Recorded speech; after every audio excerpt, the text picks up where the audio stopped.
이제 날씨가 점점 더워지고 있고 당장 며칠 지나면 6월이 되니 계절상 완벽한 여름이 되는 것인데 무더운 여름이 되면 시원한 커피나 음료 등 카페 매출이 상승하는 것은 당연할 것입니다. 그런데 여름이 다가오는데도 망하는 카페가 적지 않다고 하니 생각보다 심각한 상황이며 무엇보다 어제 기사만 봐도 코로나 때도 늘었던 카페마저 감소했고 자영업자들의 비명이 심상치 않다고 보도되었습니다. 여러분들도 기억나시겠지만 코로나 때 사회적 거리두기다 뭐다 해서 4인 제한 2인 제한이다 이럴 때였는데 이때보다 심각하다고 하니 이것만으로 그냥 말 다 했다고 봐도 되겠습니다. 그럼 오늘 영상에서는 왜 이런 현상들이 벌어지고 있는지 여러 요인들에 대해 분석해보고자 합니다. 여러분들에게 바로 이러한 지표 하나 먼저 보여드리겠습니다. 이것은 국세청에서 공개한 자료인데 놀랍게도 국내 커피 전문점 숫자가 이렇게 많았나 싶고 올해 2025년에 이 숫자가 처음으로 감소했다는 것도 놀랍습니다. 그리고 이 구간이 중요한데 이때는 코로나로 인해 난리가 났던 시기였는데도 카페 숫자는 줄어들기는커녕 오히려 증가한 것을 볼 수 있습니다. 결국 다들 어려운 시기에서도 이렇게 굳건했던 카페가 올해를 기점으로 감소세를 보이고 있는데 그렇다면 이러한 요인들에 대해 크게 4가지로 나눠서 정리해보겠고 우선 첫 번째 요인으로는 과포화 현상이 될 수 있겠습니다. 앞에 지표에도 보셨겠지만 한국의 인구수 대비 카페가 너무 많고 그만큼 카페 창업은 다른 것에 비해 소자본으로 창업할 수 있고 뭐 엄청난 바리스타 민간 자격증이 필요한 것도 아니고 본사 교육만 받으면 되는 거라 사실상 진입 장벽이 낮은 편에 속한다고 볼 수 있습니다. 그래서 당연히 카페 창업하는 사람은 늘어나고 서로 경쟁이 심화되니 잘 되는 카페에 비해 망하는 카페도 생각보다 많이 생겨났던 것입니다. 그리고 다음 두 번째는 물가 상승 요인입니다. 막말로 지금 커피 한 잔에 라지 사이즈로 5,000원 가까이 하는 곳도 있는데 이 가격이면 편의점 도시락 하나 사 먹을 정도의 가격이고 사람들이 밥 먹는 게 중요할지 커피 마시는 게 중요할지를 따져본다면 이미 답은 나온다는 것입니다.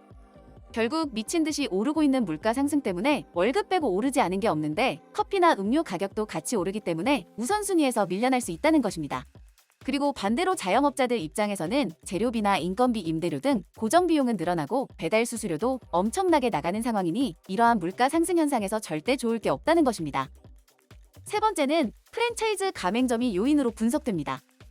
여기서 말하는 프랜차이즈는 개인이 알아서 창업하는 형태가 아니라 철저하게 본사에서 계산되고 만들어진 구조에서 가맹점주들이 창업하는 형태인데 당연히 본사 측에서 엄청난 마케팅 비용과 모델도 사용하니 비교적 손님들도 많이 찾게 되는 상황입니다. 그리고 개인이 힘들게 브랜딩 시키고 메뉴 짜내고 할 필요도 없이 그냥 매뉴얼과 레시피대로 하면 되니까 편하게 창업할 수 있다는 장점이 있습니다. 그런데 이러한 장점 대비 엄청난 하이 리스크가 존재하는데 그것은 프랜차이즈 본사가 어떠한 논란에 따라 이미지가 실추될 경우 자연스럽게 가맹점주들의 타격으로 이어진다는 것입니다. 그리고 이번에 커피 원두 가격 상승 등을 이유로 많은 프랜차이즈에서 가격을 올렸는데 이렇게 되면 안 그래도 물가 상승과 내수 부진으로 손님의 발길이 줄어든 상황에서 가격까지 오르게 되니 손님이 더욱 줄어들 수 있는데 가맹점주들 입장에서는 그저 울며 겨자 먹기로 이 가격에 계속 팔아야 된다는 것입니다. 그런데 여기서 또 아이러니한 게 이렇게 가맹점주들의 매출이 줄어들어도 본사에서는 크게 타격을 받지 않는 것이 본사는 손님에게 커피나 음료를 팔아먹는 구조가 아니라 가맹점주들에게 물건을 팔아서 이익을 남기는 차액 가맹금으로 먹고 사는 구조입니다.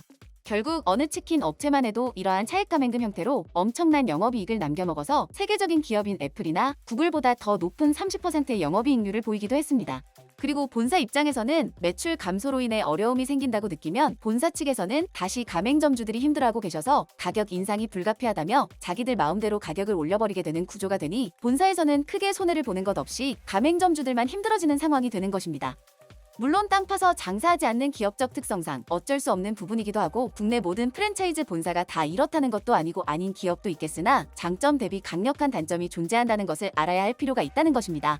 그렇기 때문에 진입 장벽이 낮다고 해서 쉽게 생각하면 안 되고 정말 자신이 커피를 사랑하고 관련 자격증도 보유하고 있으며 누구보다 맛있는 커피나 음료를 만들 자신이 있다고 생각하시는 분들만이 개인적으로 브랜딩하여 카페 창업을 하는 것이 지금 흐름에서는 더욱 경쟁력이 있을 것으로 보입니다.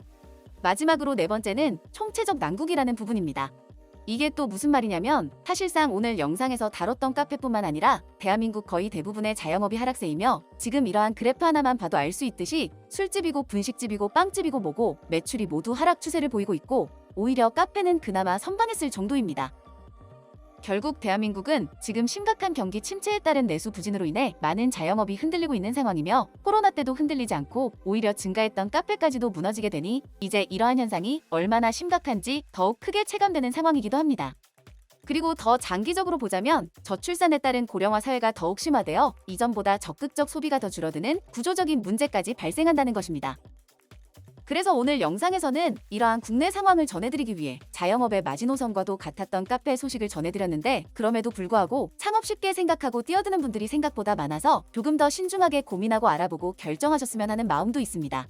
결국 정리를 해보자면 이런 불경기 속에서도 맛집이라 불리는 식당이나 카페 등은 사람들 입소문을 타고 손님들이 북적거릴 수밖에 없고, 이것은 결국 실력이 있는 사람들은 남게 될 것이며 실력이 없다면 도태되는 구조가 더 심화된다는 것을 의미하기도 하는데, 이게 지금 거품이 끼어있는 대한민국 자영업 구조가 다시 제자리로 돌아가려는 일시적 현상일지, 아니면 그런 맛집들까지도 어려움에 직면할 수 있는 진짜 위기가 될지는 앞으로의 상황들을 면밀히 분석하여 대비하는 길밖에는 없어 보입니다. 오늘 준비한 소식은 여기까지입니다. 그럼 다음 소식으로 다시 찾아오겠습니다.